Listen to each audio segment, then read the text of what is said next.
요시야의 종교개혁이라는 제목으로 오늘 말씀을 함께 나누도록 하겠습니다.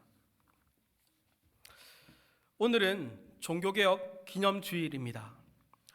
보편적으로 통용되는 이 종교개혁이라고 함은 앞서 앞에 보시듯이 1517년 10월 31일 저 망치를 들고 있는 마르틴 루터가 로마 가톨릭의 면벌부 판매와 성직 매매 등을 비판하면서 비텐베르크 성 교회 앞에 95개조 반박문이라고 불리는 대자보를 붙이면서 시작된 역사적 사건을 종교개혁이라고 말합니다. 그날이 10월 31일이었기에 오늘 우리 고신교회를 비롯한 개신교단들은 10월 마지막 주일을 종교개혁 기념주일로 지정하여서 15세기, 16세기 종교개혁의 의미를 되새기고 보편적인 신앙 고백을 확인하는 날로 지키고 있습니다. 그런데 그보다도 한참 전 약 2600여 년 전에도 종교개혁이 있었습니다. 오늘 우리가 읽은 요시야의 종교개혁입니다. 우리 함께 본문 말씀을 묵상하면서 요시야의 종교개혁과 16세기의 종교개혁을 비교하고 두 종교개혁을 관통하는 핵심 주제를 살펴보고자 합니다. 그래야 해서 2024년 현재를 살아가는 우리들에게 하나님께서 원하시는 개혁이 무엇인지를 깨닫는 시간 되시기를 바랍니다. 유다왕 요시야는 아몬의 아들로 태어났습니다. 아몬은 히스기야 왕의 손자입니다. 히스기야 왕은 우리가 잘 알고 있는 왕이지요. 하나님께 선한 왕이었고 그가 벽을 두고 기도하자 죽을 병이 낫게 되었던 그런 왕이었습니다. 즉 요시야는 히스기야의 증손자이기도 하지요. 그런데 우리가 알다시피 히스기야의 아들 므낫세는 유다 왕국 역사상 남유다 왕국 역사상 최악 중에 최악의 왕이었습니다.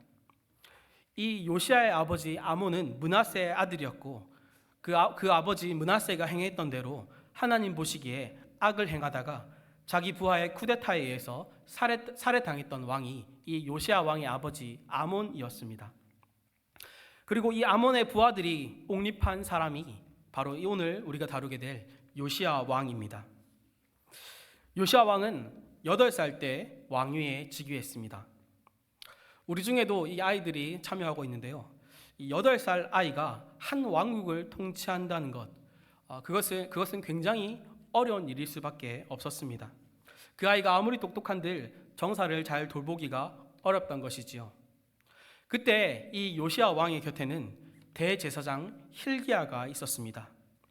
이 hil기야를 통해서 요시야가 하나님을 알게 되고 하나님을 믿게 되었습니다. 그래서 선대왕 므낫세로 인해서 엉망진창이 된 이 남유다 왕국에 비참하고 피폐해진 이런 상황들을 하나님의 시선으로서 그가 볼 수 있게 되었습니다. 이 당시 유다 왕국의 상황은 굉장히 혼란한 상황이었습니다. 특히 종교 혼합주의가 극을 달리던 시기였습니다. 하나님을 믿는 사람들도 있었지만 하나님과 더불어서 가나안의 신 바알과 여호와 하나님을 동일시하여서 말로는 하나님을 위한다고 하면서 실제로는 바알을 섬겼으며 몰렉이라는 모압의 신을 따라서 그 몰렉의 방식을 따라서 몰렉의 제사 드리는 방식, 자기 자식을 불에 태워 죽이는 제사를 지내기도 하였으며 아세라 목상을 만들어서 부적처럼 지니고 다니던 시대가 바로 이 시기였습니다. 그런데도 불구하고 그들의 이름은 너무나도 거룩한 여호와라는 이름이 들어가는 이름들이 너무나도 많았던 그런 종교 혼합의 시기였지요. 그 시기 여호와의 말씀은 잊혀진 지 오래되었습니다. 그런데 대제사장 hil기야를 통해서 하나님을 알게 된 요시야는 왕으로서 자기의 직무를 이 혼란한 시기 가운데서 충실하게 수행하게 되었습니다. 그가 가장 먼저 왕이 되어서 시작한 일은 성전을 수리하는 일이었습니다. 선대왕 므낫세 그리고 아버지 아몬으로 인해서 이 성전에는 성전 한가운데에 바알과 아세라상이 세워져 있었습니다. 거대한 바알과 아세라상이 동상으로 세워져 있었으며 이 우상을 섬기기 위해서 우상을 섬기기 위한 제사장들이 그곳에서 예배를 집전하였습니다. 그리고 성전은 아버지 때에 이르러서는 방치되어서 무너지고 허물어진 상태였습니다. 이 성전을 수리하는 중에 대제사장 hilki야가 하나님의 율법책을 발견하게 되었습니다. 그리고 이후에 요시야의 개혁에 유월절이 다시 지켜지는 것으로 보아 이 율법책은 아마도 신명기가 담겨진 모세 오경의 말씀이었을 것입니다. 이 hilki야를 통해서 하나님의 율법책을 발견한 요시야 왕은 자신의 서기관 사반에게 이 율법책을 읽도록 하라라고 명령하게 됩니다. 그리고 이 율법책의 말씀을 처음부터 끝까지 다 한 구절도 남기지 않고 다 그 말씀을 다 듣게 됩니다. 그 말씀을 전부 다 듣게 된 요시야의 반응이 열왕기하 22장 11절 말씀에 나오고 있습니다. 우리가 함께 읽어보겠습니다. 시작. 왕이 율법책의 말을 듣자 곧 그의 옷을 찢으니라.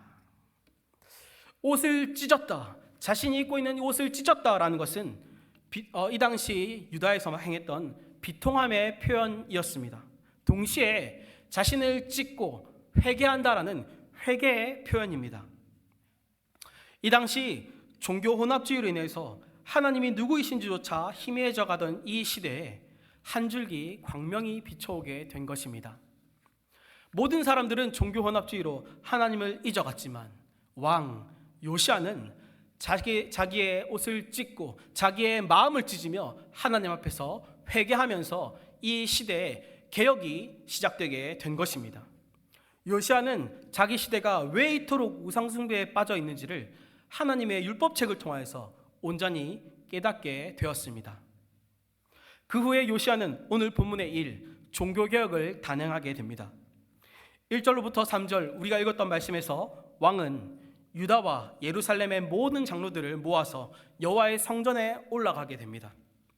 그리고 유다 모든 사람들과 예루살렘 주민과 제사장들과 선지자들과 남녀노소를 막론한 모든 백성을 이 성전으로 다 불러 모으고 그곳에서 여호와의 성전 안에서 발견한 언약책의 모든 말씀을 하나하나 왕이 직접 그들에게 다 들려 읽어서 모든 무리들의 귀에 들려 읽게 합니다. 그리고 왕은 이 단위에 서서 모인 무리들과 여호와와 언약을 세우도록 합니다.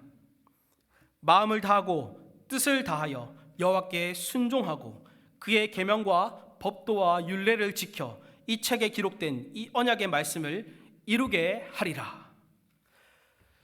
유다 왕 요시야는 모든 백성이 모인 앞에서 이 말씀을 다 읽힐 뿐만 아니라 이 말씀에서 말씀하신 여호와 하나님을 우리가 기억하고 여호와 하나님과 언약을 다시금 세우며 그분은 우리의 하나님이 되고 우리는 그분의 백성이 되겠다라고 그는 선언한 것입니다.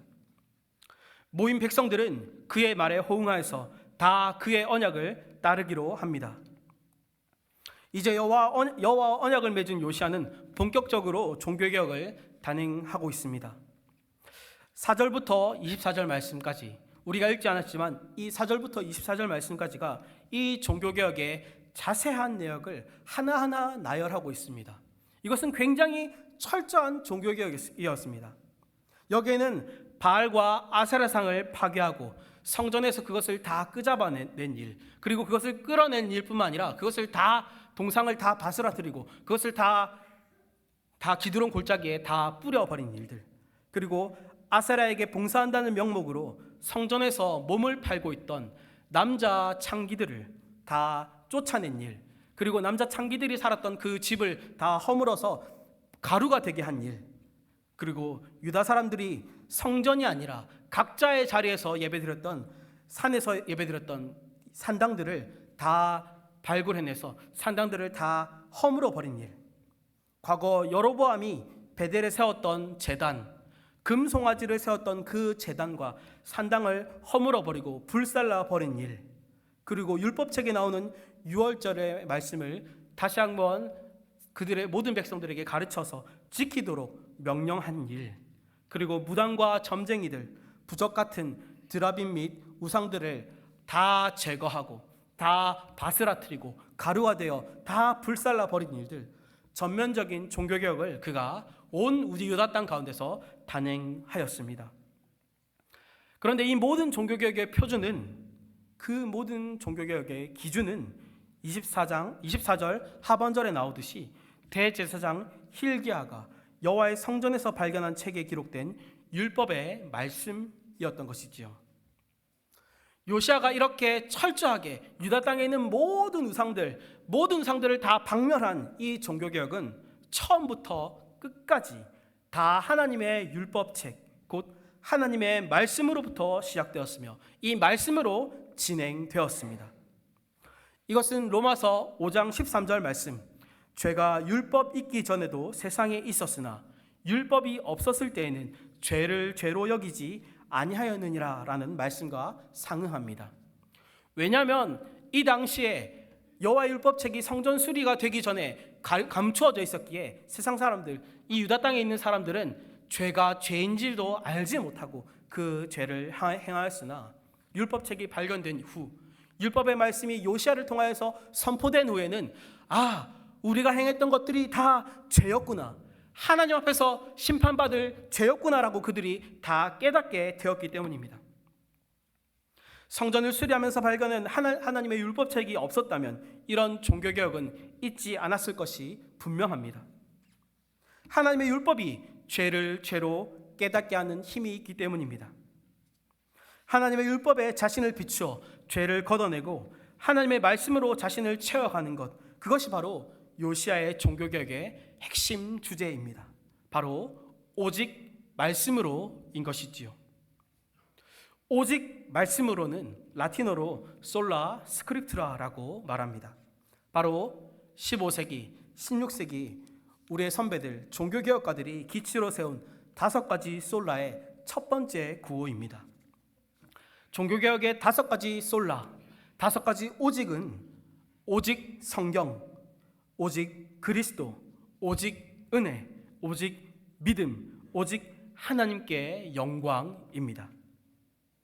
루터가 나타나기 100년 전 영국의 존 위클리프로 시작된 종교개혁의 불꽃은 체코의 얀 후스, 스코틀랜드의 존 낙스, 독일의 마르틴 루터, 스위스의 츠빙글리, 프랑스와 스위스의 장 칼뱅으로 계속해서 이어져 오게 되었습니다. 이 모든 종교개혁가들은 공통적으로 이 5가지 솔라, 이 5가지 오직의 원리에서 벗어나지 않았습니다. 왜냐하면 로마서 10장 17절 말씀은 믿음은 들음에서 나며 들음은 그리스도의 말씀으로 말미암았느니라 라고 말씀하고 있기 때문입니다. 그리스도의 말씀이 믿음을 허락하고 그리스도의 말씀이 우리의 죄를 자복하게 하며 그리스도의 말씀이 우리를 하나님께로 나오는 힘이 있기 때문이지요. 또한 히브리서 11장 3절 말씀은 이렇게 말합니다. 믿음으로 모든 세계가 하나님의 말씀으로 지어진 줄을 우리가 아나니 보이는 것은 나타난 것으로 말미암아 된 것이 아니니라 라고 말이지요. 말씀은 하나님의 세계가 어떻게 조성되었는지, 우리의 시작이 어떻게 되었는지, 그리고 우리의 끝이 어떻게 될지를 분명하게 보여주고 있습니다. 하나님의 말씀은 믿음이 있어야 합니다. 믿음이 있어야 하나님을 알고 세상을 알고 사람을 알게 되는데 그 믿음은 말씀을 통하지 않고는 주어지지 않기 때문입니다. 그런데 종교개혁의 시기 로마 가톨릭은 이 말씀을 사람들의 손에서 빼앗아서 독점하였습니다.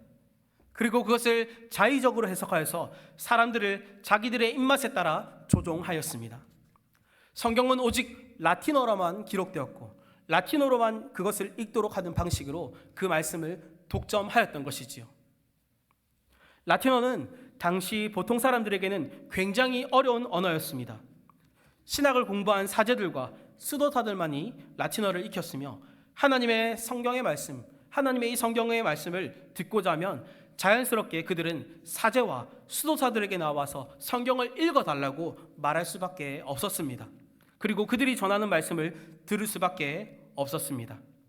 종교개혁은 바로 이 사제들과 수도사들이 독점한 정보, 이 하나님의 성경, 하나님의 말씀을 각 나라의 언어로 번역하여서 모든 사람들이 읽을 수 있는 말씀으로 전파하는 일부터 시작되었습니다.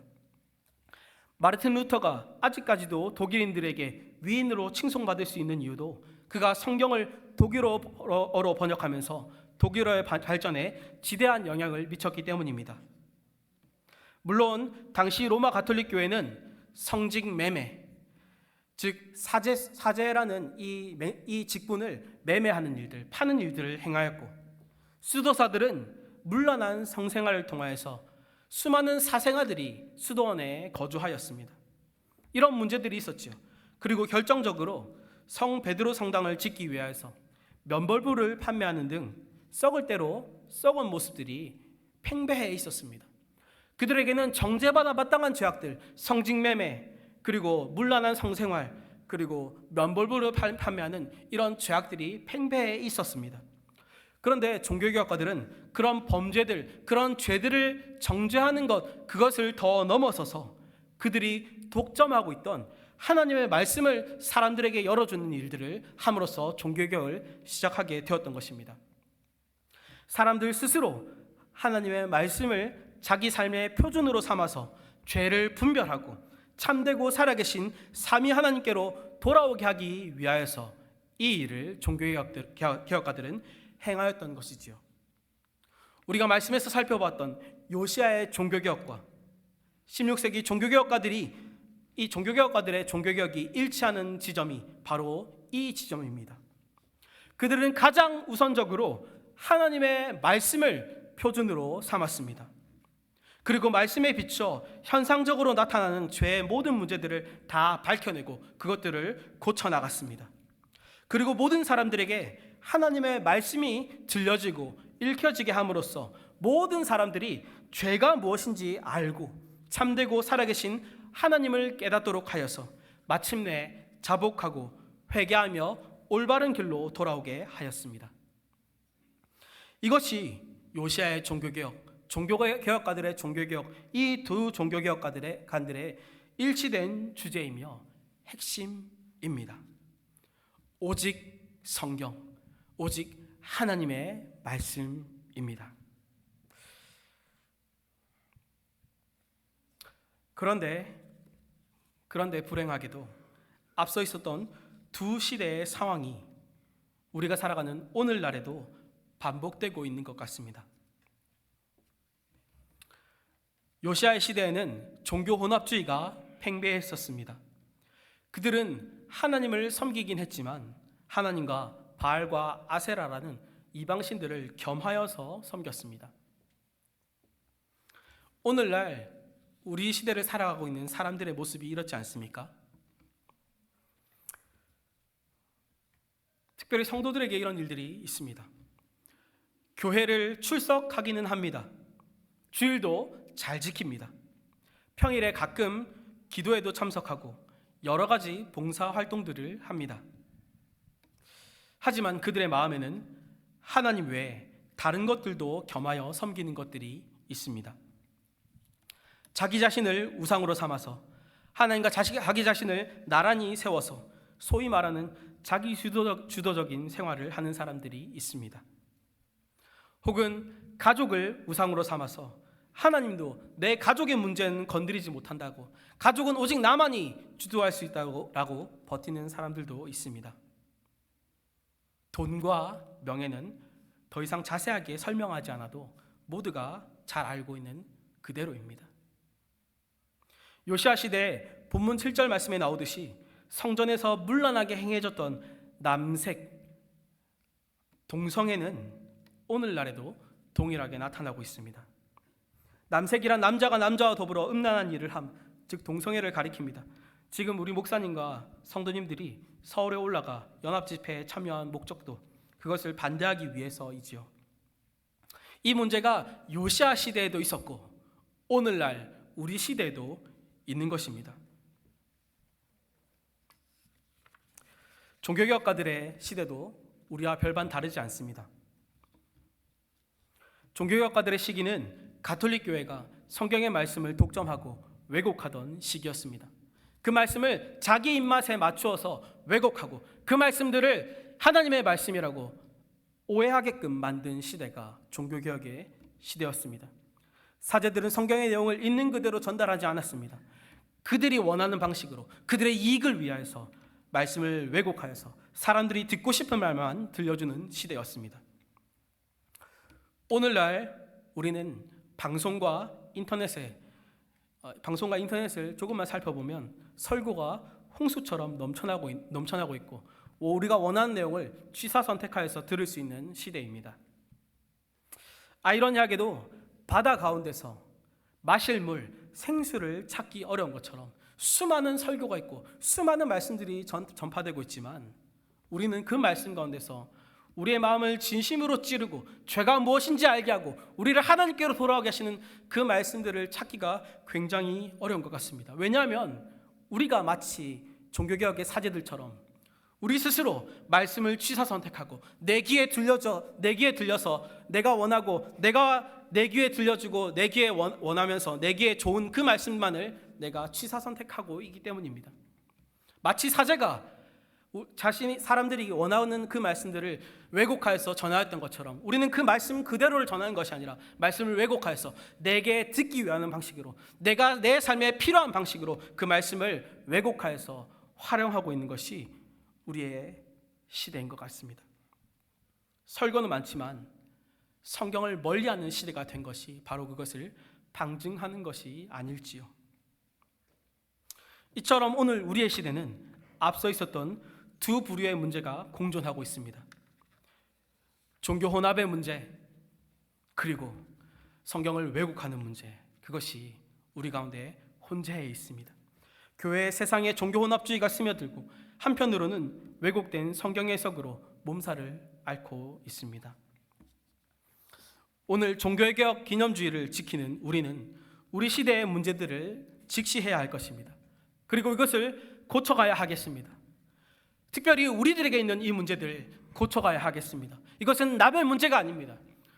우리 안에서 우리가 종교혼합주의가 있고 우리 안에서 우리가 성경을 왜곡하는 문제가 있는 것이지요. 그러므로 우리는 우리 삶의 개혁을 이루어가야 하겠습니다. 우리 자신에게서 우리 자신의 종교개혁을 이루어가야 하겠습니다. 오늘 우리가 해야 할 우리의 종교개혁의 표준도 역시 하나님의 말씀입니다. 오직 성경으로입니다. 그러므로 우리는 말씀으로 돌아가야 합니다. 어떤 말씀으로 돌아가야 합니까? 오늘 본문 3절에서 왕이 단 위에 서서 유다 온 백성에게 선포한 말씀이 그 기초입니다. 3절을 우리가 다시 한 번 더 읽어보겠습니다. 함께 읽겠습니다. 왕이 단 위에 서서 여호와 앞에서 언약을 세우되 마음을 다하고 뜻을 다하여 여호와께 순종하고 그의 계명과 법도와 율례를 지켜 이 책에 기록된 이 언약의 말씀을 이루게 하리라 하매 백성이 다 그 언약을 따르기로 하니라. 아멘. 요시야 왕이 인용한 신명기 6장 4절로부터 9절 말씀은 이렇게 선포하고 있습니다. 이스라엘아 들으라. 우리 하나님 여호와는 오직 유일한 여호와시니 너는 마음을 다하고 뜻을 다하고 힘을 다하여 내 하나님 여호와를 사랑하라. 오늘 내가 내게 명령하는 이 말씀을 너는 마음에 새기고 내 자녀에게 부지런히 가르치며 집에 앉았을 때든지 길을 갈 때든지 누워 있을 때든지 일어날 때든지 이 말씀을 강론할 것이며 너는 또 그것을 내 손목에 메어 기호를 삼으며 내 미간에 붙여 표로 삼고 또 내 집 문설주와 바깥문에 기록할지니라. 아멘. 또한 예수님께서 모든 계명 중에서 첫째로 꼽은 계명도 바로 이것입니다. 마가복음 12장 29절로부터 30절 말씀입니다. 예수께서 대답하여 이르시되 첫째는 이것이니 이스라엘아 들으라. 주 곧 우리 하나님은 유일한 주시라. 내 마음을 다하고 목숨을 다하고 뜻을 다하고 힘을 다하여 주 너의 하나님을 사랑하라 하신 것이요.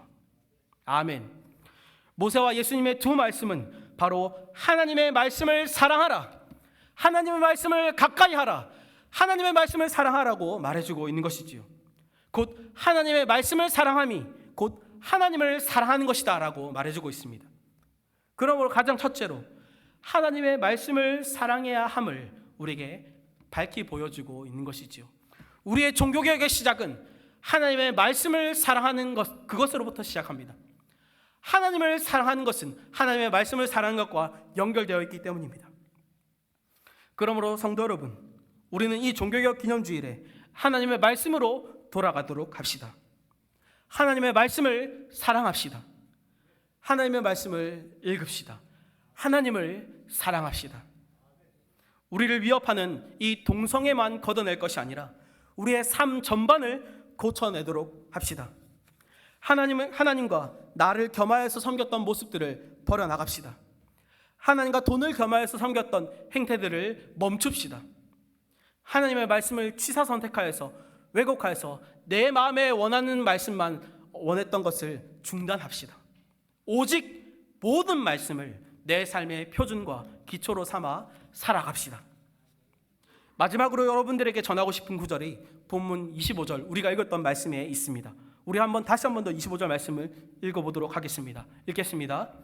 요시아와 같이 마음을 다하며 뜻을 다하며 힘을 다하여 모세의 모든 율법을 따라 여호와께로 돌이킨 왕은 요시아 전에도 없었고 후에도 그와 같은 자가 없었더라. 요시아의 종교개혁이 유다 왕국 역사상 전무후무하였다는 것입니다. 우리는 이 말씀을 읽으면서 요시아가 참 대단한 왕이었다, 요시아가 정말 하나님 앞에서 바른 왕이었다 라고 생각하는 것으로 그쳐서는 안 됩니다. 그 안에 있는 어두움을 보아야 합니다. 전에도 없었고 후에도 그와 같은 자가 없었다. 후에도 없었다. 이것이 심각한 문제입니다. 요시아와 같이 자신의 종교개혁을 이뤄나간 사람이 그 왕 이후로 아무도 없었다는 것입니다. 이것이 얼마나 비참한 결과입니까? 종교개혁가들이 우리들에게 준 모토가 있습니다.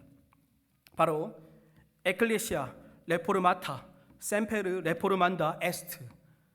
다르게 말하면 개혁된 교회는 항상 개혁되어야 한다는 말입니다. 요시아에 대해만 반짝하고 종교개혁이 있었고 하던 대로 회개하게 되자 유다 왕국이 멸망의 길로 그대로 걸어갔습니다. 얼마 지나지 않아 유다 왕국이 멸망했습니다. 본문의 결말은 비극이었습니다. 종교개혁이 중단된 결말은 비극입니다. 우리들에게 이 말씀이 새롭게 다가오고 있지 않습니까? 개혁된 교회는 항상 개혁되어야 합니다. 종교개혁을 저 과거 16세기에 있었던 한 사건, 역사적인 사건으로 치부하고 오늘 우리의 종교개혁이 멈추고 우리가 하던 대로 회개한다면 우리에게 다가올 미래는 요시아가 당한 미래와 같습니다. 아니, 이미 우리는 그 마지막의 한 단면을 우리는 이미 경험하고 있습니다. 바로 여러분의 주위를 둘러보십시오. 여러분 다음 세대의 급격한 감소, 그것이 바로 우리가 당하고 있는 말씀이 실종된 시대, 종교개혁이 중단된 시대의 단면입니다. 앞서 인용한 신명기 6장 6절로부터 7절 말씀은 이렇게 말하고 있습니다. 오늘 내가 내게 명령하는 이 말씀을 너는 마음에 새기고 내 자녀에게 부지런히 가르치며. 성도 여러분, 오늘 본문의 요시아의 종교개혁이 우리에게 주는 의미심장한 메시지에 주목하십시오. 우리는 하나님의 말씀을 사랑해야 합니다. 하나님을 사랑해야 합니다. 그리고 동시에 자녀들에게 부지런히 하나님의 말씀을 가르쳐야 합니다. 이것은 우리 교회에 있는 교회 학교에 1시간 정도 아이들을 위탁하는 것으로 해결할 수 없는 문제라는 것이 이미 우리의 역사를 통해서 증명하고 있고 우리의 눈앞의 현실로 드러나고 있습니다. 우리의 결말이 뻔히 보이는데도 그것을 방치한다면 우리가 하나님 앞에서 받게 될 평가가 어떻겠습니까? 우리의 자녀가 하나님께서 맡겨주신 천하보다 귀한 생명이고 존귀한 하나님의 자녀라면 이제 우리가 해야 할 일은 분명하지 않습니까? 사랑하는 생명샘 전원교회 성도 여러분, 오늘 종교개혁 기념주일을 지나며 우리가 우리 자신의 종교개혁을 이뤄나가도록 합시다. 우리 자신을 완전히 종교개혁하도록 합시다. 말씀을 사랑하도록 합시다. 말씀을 항상 가까이 합시다. 그리고 하나님의 말씀을 표준으로 삼아 우리의 가정을 종교개혁하도록 합시다. 날마다 우리의 삶, 자녀들의 삶에 종교개혁이 끊이지 않는 모든 성도님들과 우리의 가정 되기를 우리를 사랑하사 날마다 말씀의 새로움을 깨닫게 하여 주시는 우리 주 예수 그리스도의 이름으로 축복합니다. 아멘.